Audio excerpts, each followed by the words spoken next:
The reason some shorts perform better than others is down to a few things. In this video, I'll show you what those are, how to check you hit these things correctly, the magic number that seems to right now mean you'll stay on the shelf getting more and more views, and the reason a lot of people might not ever be able to hit that magic number right now, unfortunately. And I'll also run over how the title of your video has 100 times the power that you might think it does. And I mean, titles can be massive.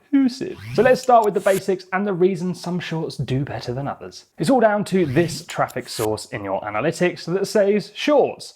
When YouTube puts your shorts onto the shorts player, which looks like this on your mobile device, it then tests them out. And when it starts to test them out, you will see this traffic source appear in your analytics. In testing, YouTube is looking to see if the video should either stay there or get pushed out to more and more people, or to drop it totally and just end its views on the shelf. Now, the main reason videos stay on the shelf and get more and more views is due to this stat right here, which is your audience retention percentage or viewer duration percentage, whatever you want to call it. So YouTube promotes shorts that can maintain a high average viewer duration. That's the biggie. So if it says 90% here, then the average viewer is watching your short for 90% of the way through, and that should be a fantastic thing, as you'll find out in a moment. You can even get over 100% retention as people rewatch shorts videos that make them go wow, or laugh, or cry. Now, this is where you need to be careful and how to check the performance of your shorts correctly. This data I'm showing you right now is not the data which determines your shorts viewer duration percentage, even though it says it is. Bear with me. This is the data from all of your traffic sources, and these numbers can be really high, but still not mean you will stay on the short shelf and get promoted. So you need to click on your short, and then click on the reach tab, then traffic sources, and then look only at your data from where it says short. That is the percentage metric that matters for the short shelf, and that is what YouTube is measuring. So what percentage do you need to stay on the short shelf? Good question. Now please take this with a pinch of salt, because I've only tested shorts in the hundreds, not millions, and many didn't get crazy amounts of traction. But I did notice one thing on the ones that did well. I've not seen a short do well yet and stay on the shelf with under 70% retention from shorts as a traffic source. 70% seems to be the number to stay above so that you keep getting more and more views. Again, I'm not saying that is 100% factually correct, stone cold scientific evidence, just that I looked at all of the shorts I had that got on the shelf, which then fell off fast, and on the day they dropped off the shelf, their retention had fallen into the 60% range. If you want to check this for yourself, have a look at the date range where your short did well and note down the retention percentage, and then click on the day it dropped and note that down. Only looking at the traffic source shorts, not the average, of course. One more time I'll state this. This is my findings on a small study. It could be a complete coincidence. But on the other side of that argument, this video has never dropped below 70%. And look, it just gets steady views from shorts every day. And it's been doing this for weeks, currently doing about 78%. The next thing that makes some shorts do better than others is engagement. Shorts will also get more traction if you get likes and comments too. Now this is the same on every platform ever. Interaction from your viewers is a positive sign and helps content get promoted. I don't know why YouTube would change this. It's been working for years. So check out your shorts. The ones that do well, they'll probably have lots of likes and comments too. But then again, is that just because they got loads of views? I'm going to stick with my belief that likes and comments will always help. Let me know what you think in the comments to help this video.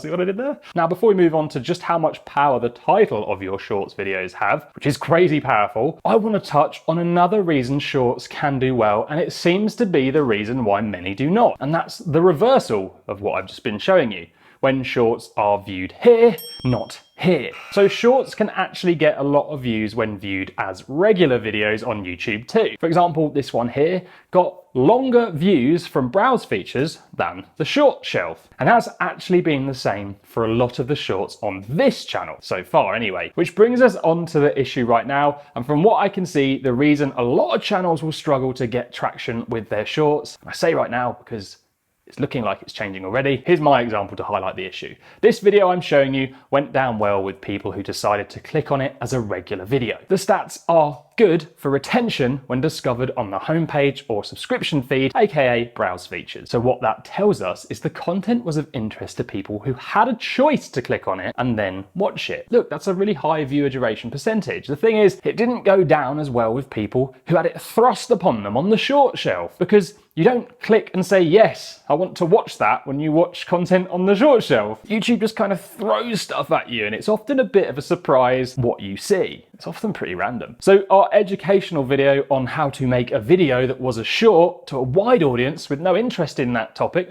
they skip it. And yeah, why would they not skip something they're not interested in? This was the same across the board for our shorts. They all did better by a large margin as regular videos versus the short shelf when it came to that all-important view duration percentage. And you might be finding the same too. So it's not that bad really, because our immediate audience seemed to like the shorts. So another reason some shorts do better than others is because, well, they can still do well as a traditional video on YouTube. And a video coming up on that soon is going to go deeper on that. But there is hope on the horizon for the educators and more niche audiences out there. You can view shorts on the homepage, but also you'll find a shelf below videos you're watching. Now, I don't know about you, but these short shelves below videos are now starting to suggest to me way more relevant content based on the traditional watching I've just been watching above it. Here's an example. I watched a regular video about a Samsung phone and then went to the short shelf below it, and there were 5 shorts in a row about the phone. Then it was cats and dogs and stunts. It reminds me of when YouTube started this. So these shorts on that shelf started really relevant and then just switched. Now, could it be that actually the issue isn't YouTube right now only showing us more general content, but that there's just not enough quality shorts content to suggest to people with high enough retention stats within the niches? And if that change is going to happen, then it would mean that niche content will 100% have a place on YouTube Shorts in the future, and really making it now is still a big opportunity. What do you think? Let me know below. And the final and probably the craziest thing about Shorts right now, and why some blow up, is just how powerful the title can be. So hear me out on this, because it's pretty ridiculous.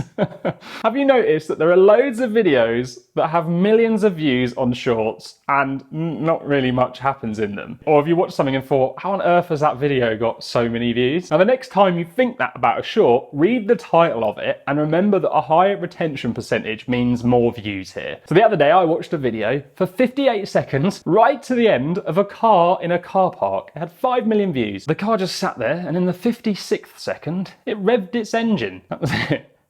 I was so annoyed, and many comments were too, but we can learn a lot from this once the anger subsides. You see, the way they wrote the title that displays on the video in the Shorts player made it sound like something was about to happen that you really wanted to stick about for. And after 20 seconds of nothing happening, there was a lot of suspense. Then after 30 seconds, I thought, well, I'm not going to bail on this now because I've just wasted my time if I do. And then, well, it turns out I had wasted my time, but I'd given the video massive watch time. So please don't do that. That is bad. That is Shorts clickbait. Welcome to the future. It's a thing now. But what to take from this is how you set up your video and title is incredibly important. You can use it to create intrigue, suspense, mystery, set up a joke that your video delivers the punchline on, and work with your content to hook people and convince them to stay about for longer. So that is my final reason in this video as to why some shorts do amazing. It's because the title is doing the same thing your thumbnails and regular video titles do